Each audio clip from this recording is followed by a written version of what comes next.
The service at 3rd Street Baptist had ended at 1:45. The church had been full. Colonel Robert James Beaumont had been a member of 3rd Street Baptist for 41 years, had joined when he was stationed at the base 20 minutes from the county, and had remained a member through his retirement, through his children's marriages and his grandchildren's baptisms, through the deaths of his wife 8 years ago and the friends and colleagues who had preceded him. The pastor, a man named Reverend Martin Cole, who had been at 3rd Street Baptist for 14 years, had said in the eulogy, a man of this church for 41 years leaves something in the building. Not a ghost, a presence.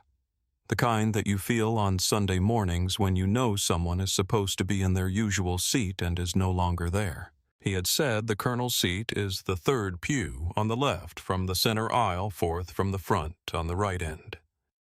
He has been in that seat for 41 years. He has been in that seat for so many Sundays that I have stopped being able to imagine the church without him in it. I am going to spend a long time imagining it differently. There were 112 people at the service. The pew where Colonel Beaumont had sat for 41 years was empty. The family was in the front pews, Constance and her sisters Marion and Dorothy, Robert's 4 grandchildren who were old enough to sit in the service rather than the children's room. The extended family that had come from 4 states, Robert Beaumont had a large family, and large families from 4 states come when the patriarch dies. The service lasted an hour and 20 minutes. It was a good service. The 3rd movement of the Brahms played at the beginning and again at the close. Her father had been specific about this. He had told Constance which movement, which recording, and at which moments in the service it should appear. He had told her the name of the quartet, a recording made in 1967, which was available through the county library's digital archive, and she had located it and had confirmed with the church's audio technician that the playback would be clear. It had been clear. The music had moved through the church in the specific way that chamber music moves through a room, with good acoustics filling the space without crowding it, present everywhere, and unobtrusive the way that the best elements of a well-designed service are present everywhere and unobtrusive. 6 people spoke. 3 had served with Robert in the Army. 2 were longtime members of 3rd Street Baptist who had sat near him in the sanctuary for decades. 1 was a man from the neighborhood, a retired schoolteacher who had lived 4 houses down for 25 years, and who had been in the habit of talking with Robert over the garden fence on Saturday mornings. He said, "I am not a military man. I was never in the service. But I know what a man of honor looks like from across a garden fence, and I know what it means to have one as your neighbor." The congregation was quiet while he spoke. They were quiet the way a congregation is quiet when a person is saying something true about someone they also knew to be true, and the truth of it is settling into the room, and they are letting it settle without interrupting it. Constance had planned it the way she planned everything, carefully, specifically, with full attention to what each element required and what it would produce for the family who needed to be inside it. The procession had left the church at 2:15. There were 42 vehicles in the line, which was more than most processions that traveled the route from 3rd Street Baptist to Riverside Memorial Park on the east side of the county. The route took 23 minutes in ordinary traffic and slightly less in procession because the traffic signal controllers at the county's 3 funeral homes were coordinated with the signal systems on the main arterials, a system that had been in place for 11 years and which allowed processions to maintain cohesion through the intersections without requiring a full police escort for every service. The coordination system had been implemented by the County Traffic Authority after a series of incidents in which processions had been separated at intersections requiring some vehicles to stop, while the hearse and lead cars continued. The county had determined that maintaining procession integrity was a matter of both safety and dignity and had implemented the signal coordination accordingly. The system worked because everyone in the county who drove knew what a funeral procession looked like. The slow parade of vehicles, the headlights on in the afternoon, the small orange flags on some of the cars, the hearse at the front, the family cars immediately behind. Everyone who drove in the county knew to yield at intersections and to let the procession pass. Everyone except on a Thursday afternoon in April Officer Craig Holloway. He was 27 years old. He had been on the force for 2 years. He had been assigned to the East Side Corridor Patrol that day, which included the arterial road that the procession was traveling. He had seen the procession at the intersection of Meridian and Callaway, and had made a decision that the procession was blocking traffic and that his responsibility was to manage the traffic flow at the intersection. He had not known about the signal coordination system. The coordination system had been implemented 11 years ago and was covered in a training module that had apparently not been required for officers who joined after a certain date or had been required but had not been retained or had been retained in the abstract without the specific operational detail that would have prevented this situation. He could not have said afterward which of these three was the case for him specifically. He had seen a line of cars moving slowly through an intersection with the signal at green for cross traffic. He had made a decision. He had not checked with dispatch. He had not looked at the small orange flags on the cars. He had not noted the pattern of the headlights on in the afternoon. He had activated his lights and pulled in front of the hearse. The hearse stopped. Gerald Osei, who had been driving for Riverside Memorial for 14 years, felt the specific quality of the stop that told him this was not a red light. He had driven through this intersection 300 times in 14 years. He knew the signal coordination. He knew that the signal was coordinated for the procession. He rolled down his window. He said, "Officer, we have a funeral procession, we have signal coordination, authorization number 2247. He said the authorization number because in 14 years he had learned that the number was what dispatch needed, and dispatch was where the officer needed to go to resolve this in the minimum amount of time. Holloway said, "I need you to pull over. You're blocking the intersection." Gerald said, "We are a funeral procession. The signals are coordinated for us. We are entitled to proceed."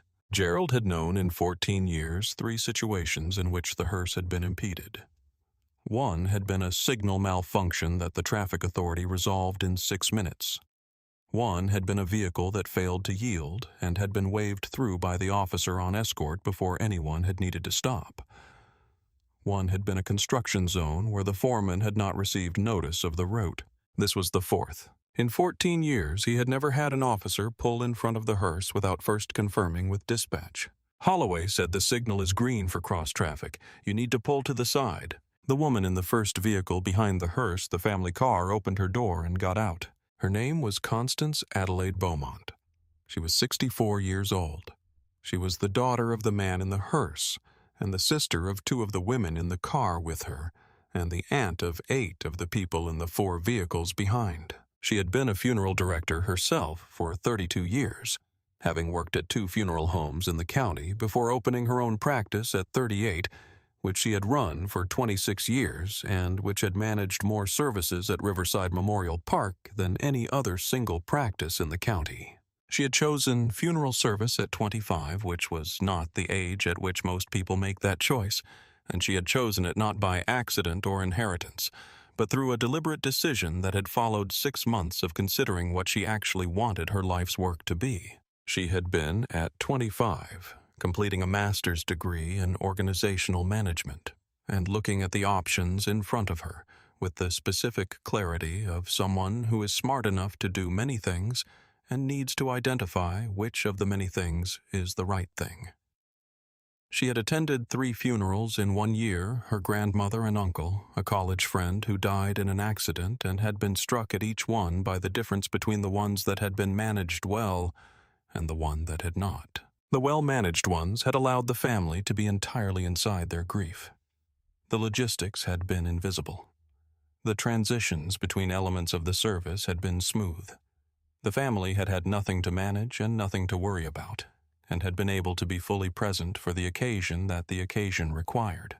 The one that had not been managed well had required the family to solve problems during the service itself. The family had been partly in their grief and partly in problem-solving mode, and the combination had been a particular form of damage. She had understood watching these 3 services that the management of a funeral was a form of care, not the emotional care that was also present, but the structural care that made the emotional care possible. The structure made the space. Someone had to build and hold the structure. That someone could be the family which was wrong, or it could be a professional who had built and held the structure enough times to do it without the family having to think about it. She had wanted to be that person. She had completed her licensure at 29. She had worked for 2 established homes in the county for 9 years, learning the trade in the specific way that trade is learned from the inside, from the details, from the specific weight of each element of each service, and what it required and what happened when it was done wrong. She had opened her own practice at 38. She knew the coordination system.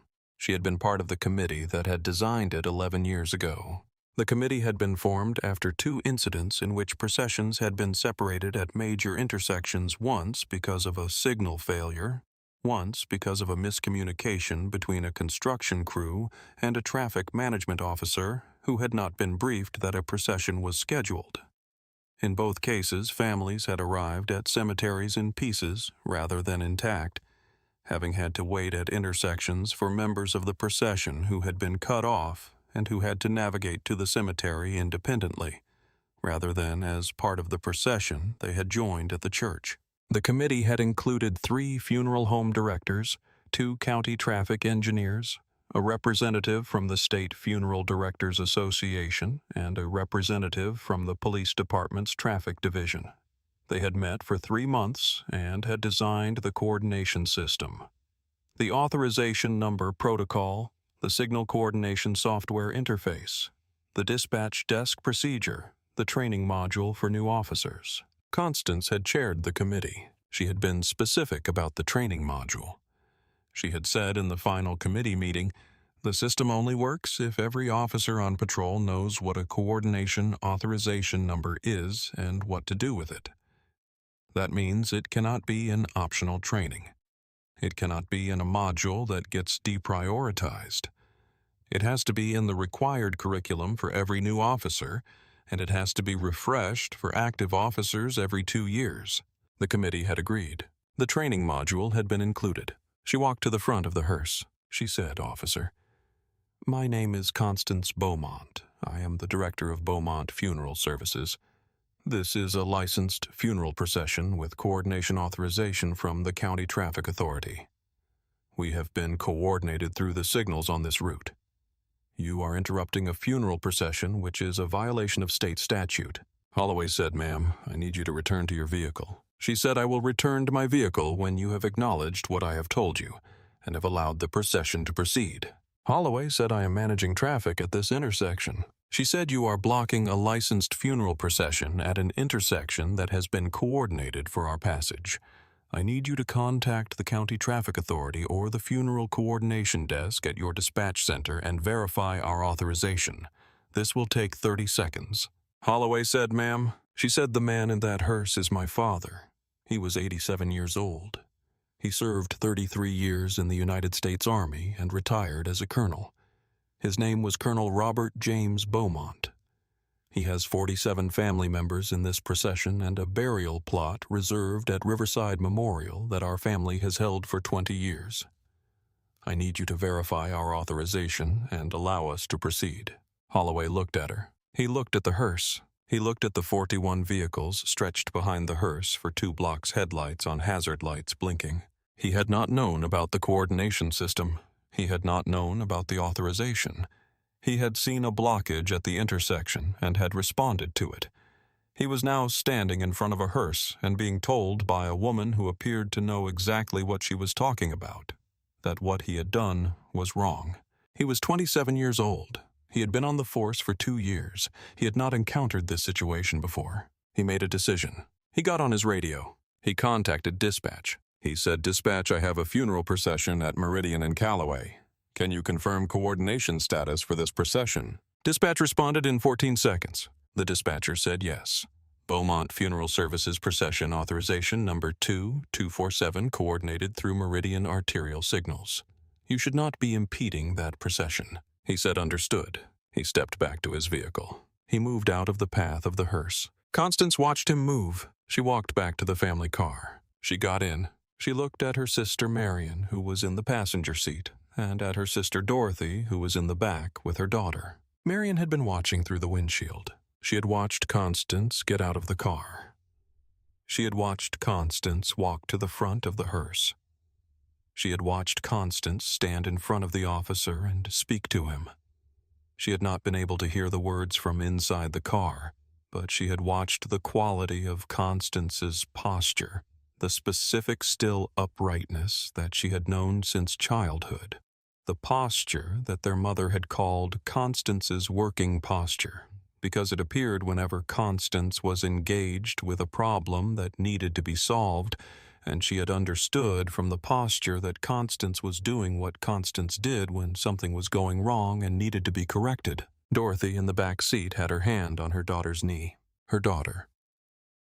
29, the youngest grandchild, old enough to remember the Colonel, clearly had said nothing. She was watching through the rear window at the procession stopped behind them. She could see the cars stretching 2 blocks back. She could see the headlights on in the afternoon. She could see the stillness of 41 vehicles waiting. Dorothy said quietly, "She'll handle it." She said this not to reassure her daughter, but because it was true, and because she had known it was true since Constance walked to the front of the hearse. She had known it the way that you know a thing you have known for 40 years, not as a belief, but as a fact that has been confirmed enough times to stop requiring confirmation. Constance had been handling things for a long time. She had handled the details of their mother's service 8 years ago with the specific quality of someone who is managing their own grief at the same time they are managing the logistics of everyone else's grief, and who manages both because someone has to. She had handled their father's illness in the last year with the same quality the phone calls with the doctors, the scheduling of the caregiving shifts, the conversations with Marion and Dorothy about what they were watching, and what came next, and what needed to be arranged so that when the time came, the family could be inside the moment, rather than scrambling to build the structure around it. Constance had built the structure. She always built the structure. Dorothy watched her walk back to the car. Marion said, "Are we going?" Constance said, "Yes, we're going." Gerald eased the hearse forward. The procession moved. The 41 vehicles behind the hearse resumed the procession in sequence, each one following the one in front of it through the intersection that had been coordinated for their passage headlights on at the pace of a procession that is doing what a procession is supposed to do, bringing the family from the church to the place where the family is going intact together without interruption. Reverend Martin Cole was in the 7th vehicle. He was driving himself, having sent his associate pastor ahead to the cemetery to prepare the graveside elements, while the Reverend remained at 3rd Street Baptist until the last of the congregation had left and the building was properly closed after the service. He had seen the hearse stop. He had seen the patrol car pull in front. He had seen the woman in the black dress. He had known it was Constance from the moment she stepped out of the family car, because he had known Constance for 11 years. And because there was only one person who would get out of the family car and walk to the front of the hearse during a funeral procession with that specific quality of purposefulness, walk forward and speak to the officer. He had not been surprised. He had been in 14 funerals that Constance managed in 11 years. He had been in one that she did not manage before he had the arrangement with Beaumont Funeral Services, and he understood the difference from the inside.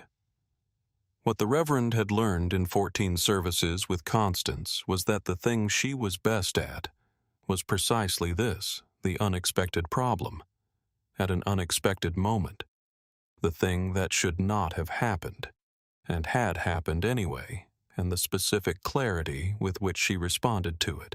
He had watched her speak to the officer. He had watched the officer make a radio call. He had watched the officer step back.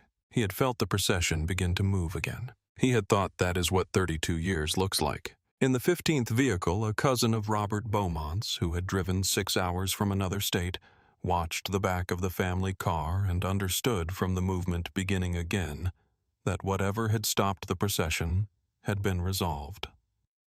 He did not know what had happened at the front. He would learn it at the reception. He would not be surprised when he learned who had resolved it, because he had heard enough about Constance over the years to understand that Resolved and Constance were a natural pair. The procession moved through the intersection and continued east toward Riverside Memorial. It arrived intact. Constance did not cry during the drive to the cemetery. She had spent 32 years managing the specific emotional architecture of funeral services, being the person who held the structure of the occasion so that the family could be inside their grief without having to manage the occasion themselves. And she had developed over 32 years the specific capacity for containing her own grief until the service was complete, and the structure no longer required her to hold it.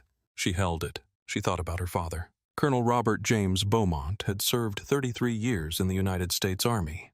He had enlisted at 19 and had been commissioned as an officer after completing his degree at 22.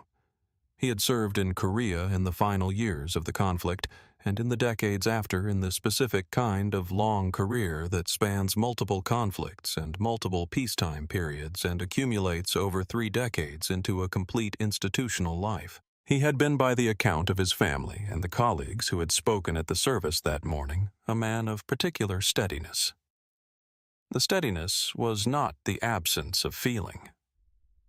His family was emphatic about this, but the specific quality of a man who managed his feelings rather than being managed by them, who brought the same composure to difficulty that he brought to ordinary days, who did not use up the people around him with his own distress. He had brought this quality home from the Army in a way that many career military men did not. The steadiness of the professional had become the steadiness of the father, and the father had been steady for 4 children and 12 grandchildren in the specific way that a steady parent allows a family to be more fully themselves because they know the center will hold. He had been a reader. He had read history, primarily the history of the conflicts he had served, through the history of the Army's institutional development, the broader history of the 20th century that provided the context in which the smaller histories he knew personally could be understood. The study on Elm Street had 3 full bookshelves and a 4th one for the books that had not yet found a permanent place.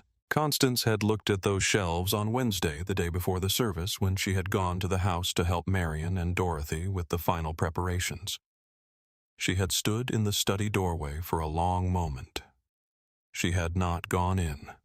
She had looked at the books and at the file cabinet where the family had kept his service records for 30 years and at the chair where he sat to read in the evenings, and she had registered for the first time since his death 4 days ago the full weight of his absence from the room.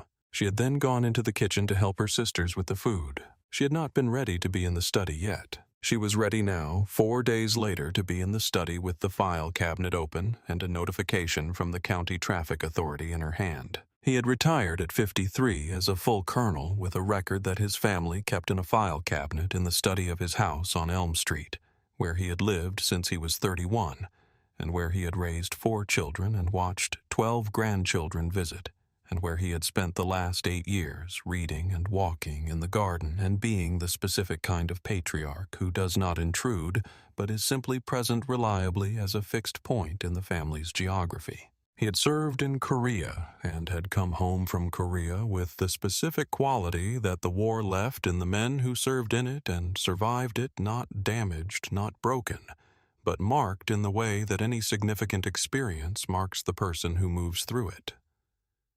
He had rarely talked about Korea specifically. He had talked about the men he served with, about the quality of leadership under particular kinds of pressure, about what he had understood from his commanding officers, and what he had determined to do differently when his time came to command. The experience had given him something precise, a very clear understanding of the difference between what could be managed and what could not, and a practical commitment to spending his energy on the former. He had applied this for 33 years. He had applied it as a father. He could not prevent the difficulties that his children would face. He could not remove the world from them, could not guarantee their ease, could not protect them from the specific encounters that they would have as Black Americans in the country he had served for 33 years, and loved with the specific kind of clear-eyed love that does not require the object of love to be perfect in order to be worthy. What he could do, what he had done, was make sure they were built for it. Not hardened. Built. There was a difference. Hardened things crack under sufficient pressure. built things flex and hold. He had been buried in his dress uniform. The uniform was in the hearse with him. Constance thought about this during the drive.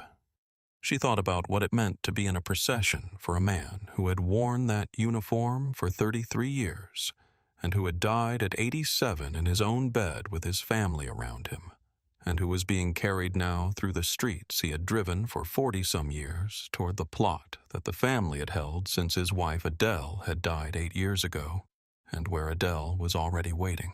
She thought about the officer at the intersection. She thought about what it had been to stand at the front of the hearse. She had been a funeral director for 32 years, and in that time she had developed the specific knowledge of what death looked like from the outside, the logistical outside, the professional outside, and what it looked like from the inside, which was the inside that she was on this afternoon. She had managed the structure of 163 services. She had stood beside families at gravesides and watched them receive flags and watched them hold each other and watched them say goodbye. She had been outside the loss each time, building and holding the structure that let the family be inside it. Today she was inside. She had known from the moment the hearse stopped that she would have to be both. She would have to be inside her grief, the grief of a daughter in a procession for her father, and outside the structure managing the situation at the intersection with the specific precision that the situation required. She had not had to decide to do this. It had happened the way that 32 years of practice makes things happen, not as a decision, but as a response, immediate and complete. She had gotten out of the car. She had walked to the hearse. She had said what needed to be said. What she had said was the truth in its most useful form. Here is who I am. Here is what I know. Here is what you need to do. Here is how long it will take. She had included the authorization number because the authorization number was what dispatch would need, and dispatch was where Holloway needed to go, and 14 seconds was all it would take. She had included her father's rank and service because the rank and service were facts that should be known in this context that placed the man in the hearse in his proper relationship to the institution whose uniform he was wearing, and whose ground he would be buried in. She had included everything that was relevant. She had not included anything that was not. She had been calm at the intersection because calm was what the situation required, and because she had learned over 32 years of managing moments that required calm to produce it without deliberation. She had said what needed to be said precisely, and she had waited for it to work, and it had worked. She had not needed to raise her voice. She had not needed to be anything other than completely clear and completely certain. She had buried 23 veterans over 32 years. She knew what their service entitled them to. She knew what state statutes said about funeral processions. She knew the coordination system better than anyone in the county because she had helped build it.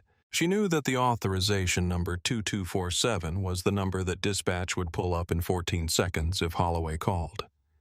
She knew that 14 seconds was all it would take. She had spoken to families for 32 years who were in the most difficult days of their lives, and who needed above everything else the confidence that the people managing the occasion knew what they were doing. She had developed in 32 years the specific quality of delivery that produced that confidence. Not aggressive, not pleading, but completely certain. The certainty of someone who knows exactly what they know and knows that the other person does not have a better argument. She had said what she knew. She had waited. She knew exactly what she was talking about. Holloway had heard it. The procession had continued. They reached Riverside Memorial at 2:41. The service at the graveside took 40 minutes. The family stood around the grave in the specific arrangement of a large family at a graveside. The immediate family at the center, the extended family behind them, the family friends, and the Veterans Organization representatives at the outer ring. The grave was next to Adele's. Adele Beaumont had died 8 years ago at 79, in the same bed where Robert would die 8 years later with the same family around her. She had been buried in this plot with the understanding that Robert would be here when his time came. Robert had visited the grave every year on her birthday and on their anniversary, and on the occasional afternoon when the weather was good and he wanted to tell her about the grandchildren. He had told Constance in the last month that he was not afraid. He said, "I am 87 years old. I have been a soldier, a husband, a father, and a grandfather. I have lived in this country, and I have served this country, and I have watched my children build lives in it that are larger than mine was. I am not afraid." He had said, "I am going to go be with your mother." He had said it the same way he said everything that mattered without performance, without sentimentality as a fact. The fact was real, the fact was true. It was enough. Constance had written it in the notebook that night. She stood at the grave now with Marion on her left and Dorothy on her right and looked at the headstone that the family had placed for Adele 8 years ago with the blank space beside it that was now going to be filled. And she understood in the specific, complete way of standing at a grave rather than thinking about a grave that the space was where it was supposed to be and that her father was where he was supposed to be. The honor guard from the local American Legion post had arranged themselves at the perimeter of the immediate graveside. There were 6 of them. They were in uniform, dress uniform, blue and gold, the kind of uniform that is worn for exactly this purpose and that communicates to everyone who sees it that what is happening has been deemed worthy of formality. They had been waiting since 2:15, having driven directly to the cemetery while the procession traveled from the church. Edwin Park had organized, the honor guard detail had arranged. The order of the ceremony had confirmed the graveside logistics 3 days ago in a phone call with Constance that had taken 40 minutes and covered every element of the service. Edwin Park was 73. He had served 26 years before returning to the county where he had grown up. He had known Robert Beaumont for the last 18 years of Robert's life had met him through the Legion. Post had been part of the same circle of retired officers and senior enlisted, who met monthly for dinner and who were, as a group, getting older and attending more funerals, and who had each made a particular kind of peace with this. He had visited Robert 4 times in the last year of the illness. He had sat with him in the garden when the weather was warm and in the study when it was not, and they had talked about the army and the history books, and Robert's children and grandchildren, and occasionally about what it meant to have been in the institution as long as either of them had been. Robert had said in one of the last conversations, "I don't think about it as sacrifice. I think about it as choice. I chose to be there. The life I lived inside that choice was my life. The family that grew up around it was my family. That's not sacrifice. That's what I wanted." Edwin had thought about this since Robert's death. He had thought about it in the way that you think about something a man says in his last months when you are aware that you are hearing him for the last time, and that what he says is what he has distilled from everything he has known. He carried the flag to Constance now across the grass of Riverside Memorial with the specific gravity of a man who is performing a ritual he has performed before and who understands what the ritual is for and does not rush it. The rifle salute was 7 rounds. The flag was folded. The fold was 12 precise movements, each one deliberate, each one part of a sequence that has been the same sequence for a very long time because some sequences are worth preserving exactly. He said on behalf of the President of the United States Army, and a grateful nation, "Please accept this flag as a symbol of our appreciation for your loved one's honorable and faithful service." Constance received the flag. She held it. She looked at it. She looked at it for a moment in the specific way that a person looks at a thing they have been holding in their mind for weeks, since the illness became clear, since the outcome became certain, since the planning for this day began. The flag was the object. The object was real. The day was real. She held the flag. The family stood together by the grave for another 20 minutes after the formal service, in the way that families do when the formal structure ends, and what remains is the specific quiet of people who have shared a loss and are together in the sharing of it. Dorothy held their mother's second cousin, who was 91 and who had known Robert since before any of them were born. Marion stood with her husband. Constance stood with her daughter, who was 34 and who had her grandfather's exact particular stillness when she was moved. They stood together. Then they went to the family's house on Elm Street for the reception which Constance had arranged because arranging things was how she worked, and she had found over 32 years that the work of arranging was also the work of honoring. The house on Elm Street was the house where Constance and Marion and Dorothy had grown up. It was the house where their father had lived for 56 years since he and their mother had bought it when he was 31. And she was 28 when Constance was 7, and Marion was 5, and Dorothy had not yet been born.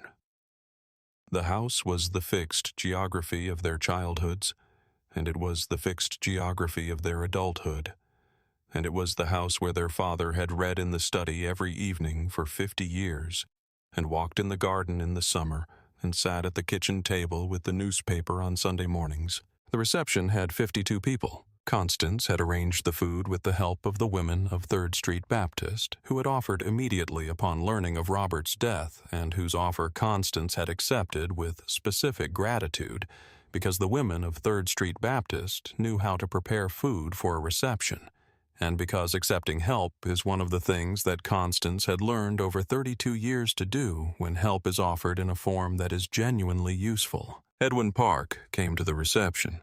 He had driven from the cemetery after the graveside service, after the honor guard had packed their gear, and after he had said what needed to be said to the family at the grave. He was in civilian clothes now, having changed from the dress uniform in the parking lot of Riverside Memorial. He found Constance in the kitchen. He said, "I want you to know that today was exactly what Robert would have wanted. The service was exactly right. The honor guard was exactly right. Every detail was right." Constance said thank you. He told me before he died that he wanted the 3rd movement of the Brahms played at the service.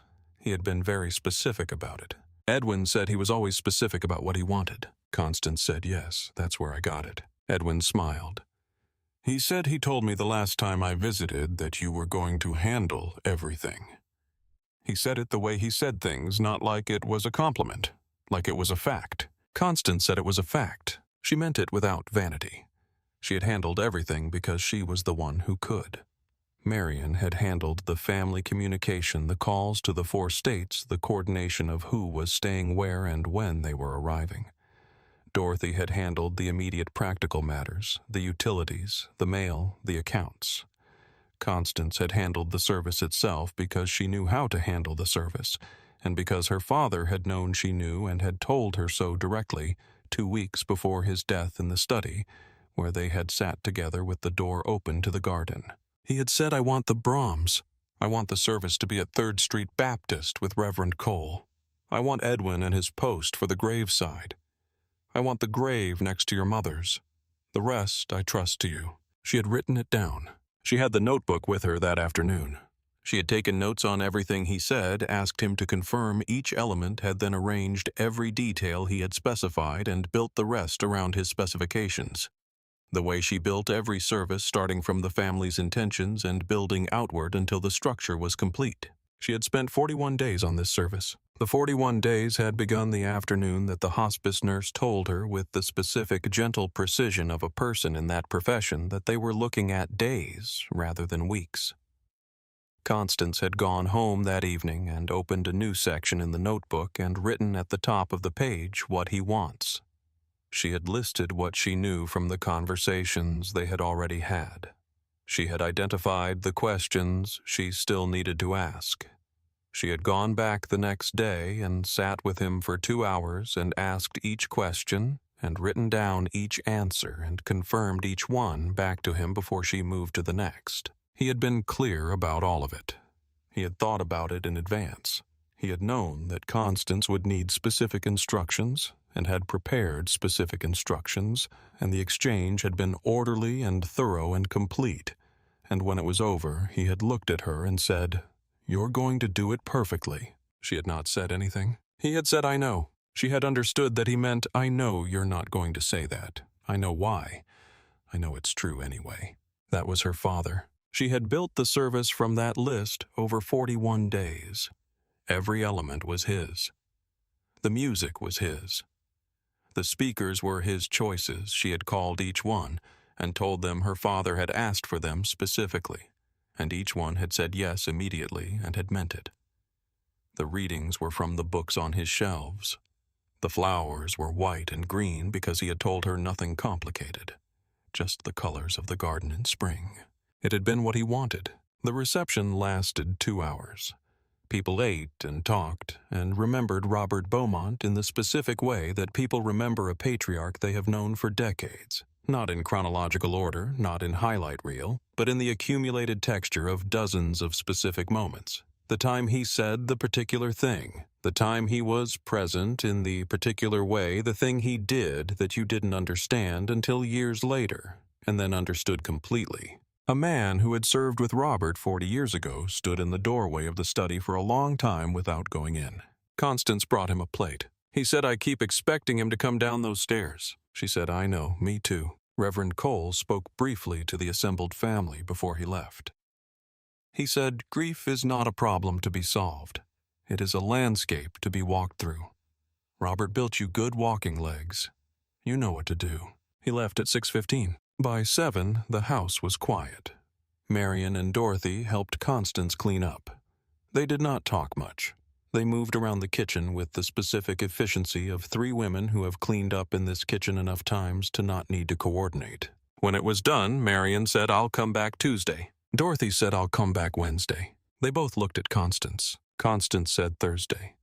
"For dinner, all 3 of us, every Thursday for the rest of the year." She did not frame it as a question. Marion said yes. Dorothy said yes. They left. Constance sat at the kitchen table for a while. Then she went upstairs to the study. She sat at the desk. The study was quiet. The house on Elm Street was quiet, in the way that houses are quiet after a full day of many people not empty, but stilled. The absence of voices made the room feel specifically itself.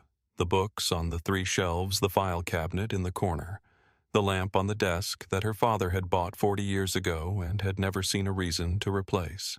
She turned the lamp on.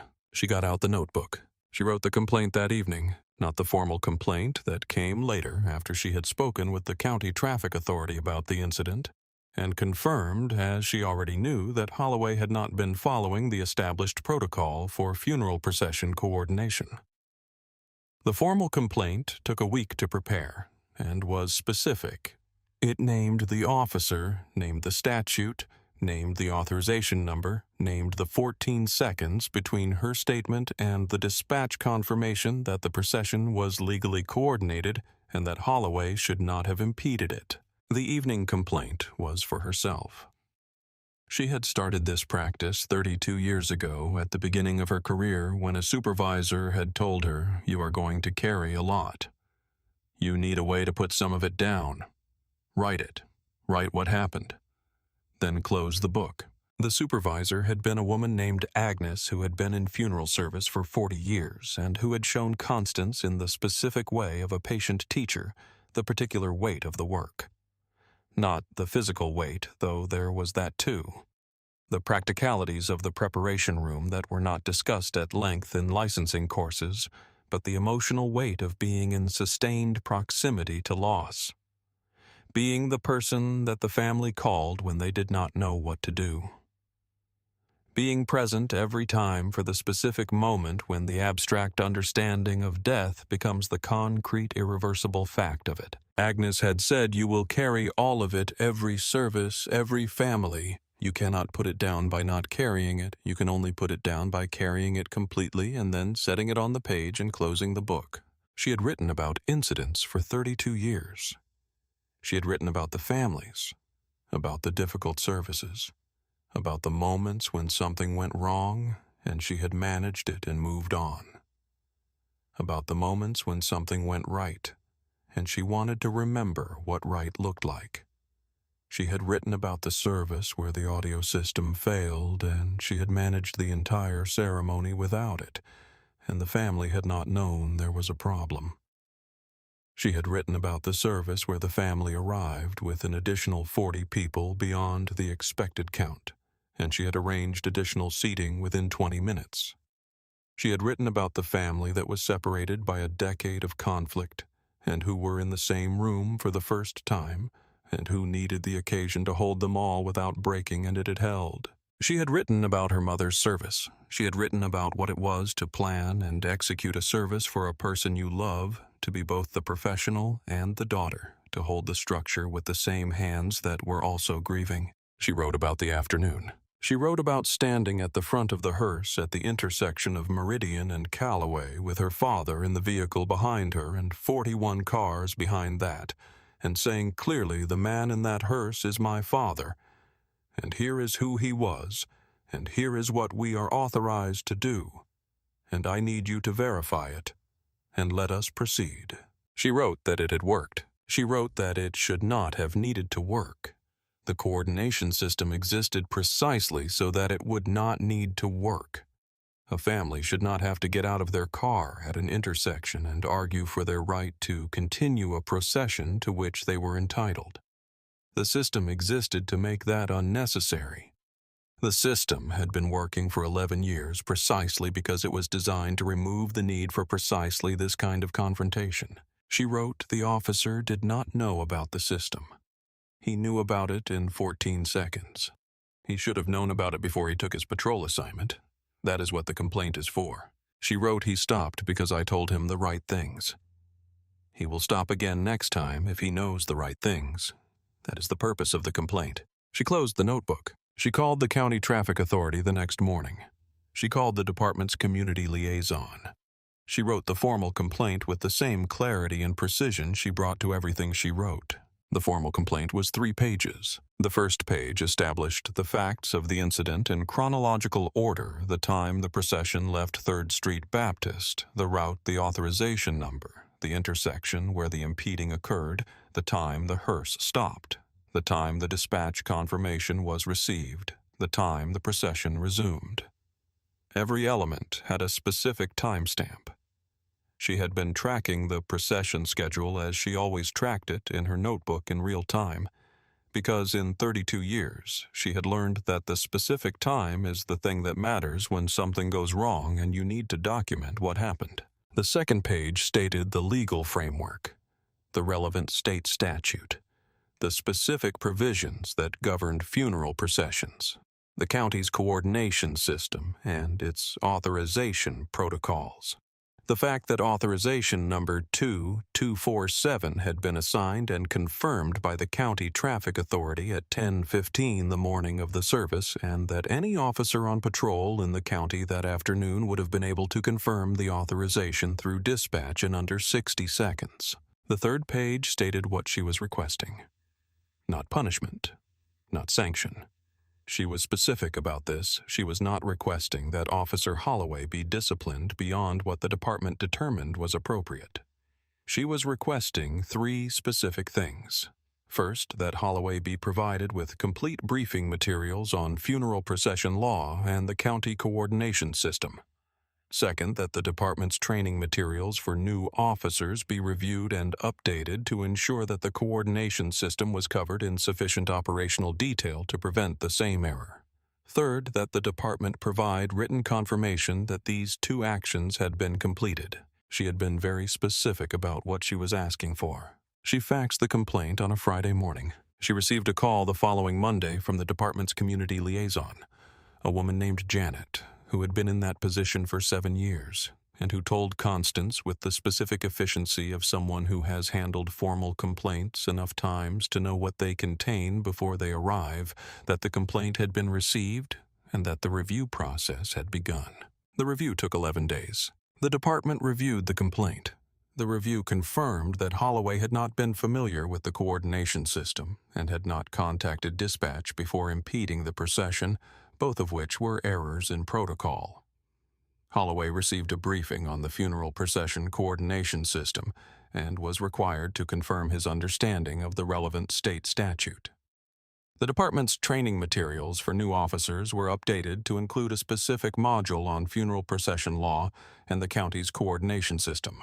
This had been recommended by Constance's complaint. She had been very specific about what she was asking for. Holloway completed the training. He did not find it complicated. The coordination system was simple. The statute was clear. He had not known about either, and now he did, and the next time a funeral procession came through his patrol zone, he would know what to do. He sat with the briefing for a long time after he had read it. He had been on the force for 2 years. He had not intended to impede a funeral procession. He had seen a line of vehicles moving slowly through an intersection and had responded to what he believed was a traffic problem. He had not known about the coordination system. He had not known about the authorization number. He had been corrected in 14 seconds by the dispatcher and in 3 pages by Constance Beaumont. He thought about the woman who had walked from the family car to the front of the hearse. He thought about the clarity with which she had spoken to him. He thought about the man in the hearse. He thought about the 41 vehicles and the headlights on in the afternoon. He had not intended to cause harm. He had caused harm anyway. He understood this now.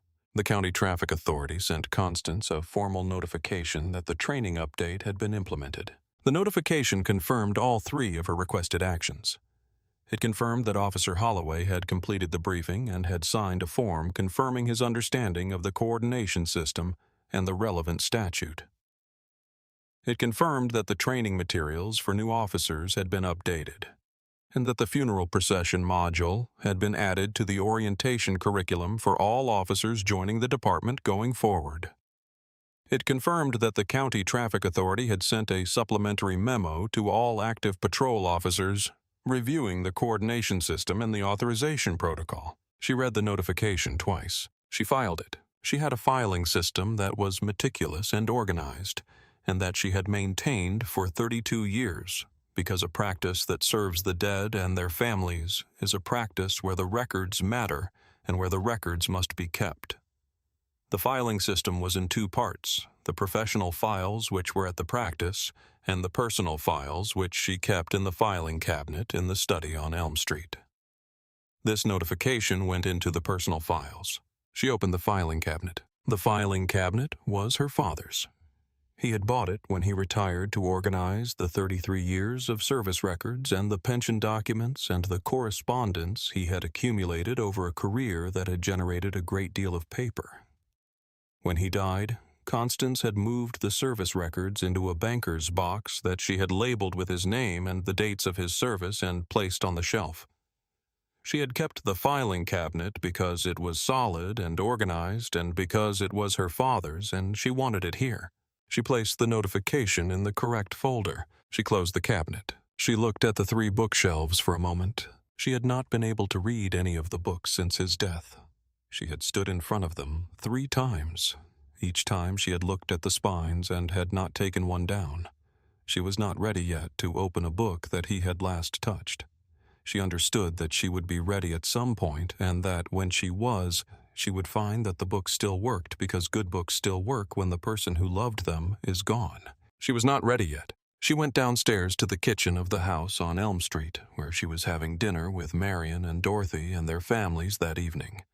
The second Thursday dinner since the funeral, and they had agreed they would keep meeting on Thursdays for the rest of the year, because meeting on Thursdays was a thing they could do for each other and for their father's memory. Dinner was at 6:30. She had 30 minutes. She made tea. She sat at the kitchen table and looked at the garden through the window. The garden was her father's.